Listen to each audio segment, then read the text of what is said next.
oleme tegelikult juba ammu enda jaoks valmis mõelnud, et just need loodustooted ja Eesti orgaaniline keskkond on see, mis võiks omada Taanis potentsiaali.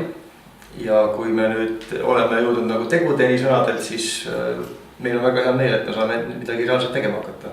Käisime üsna põhjalikult need kõik läbi ja sellise tutvustuse põhjal ma arvan, et neil kõikidel on edulootus täiesti olemas. Et nad on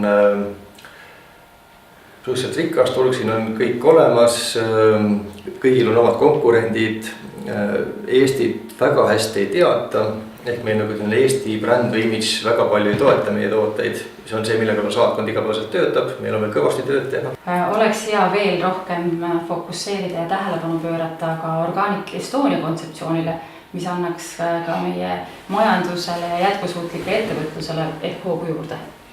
See oleks meile väga kasulik, sest kui me siin Eestit ja Eesti kuvandit müüme, siis me niikuinii räägime Eestist kui puhta loodusega ja orgaanilisest keskkonnast.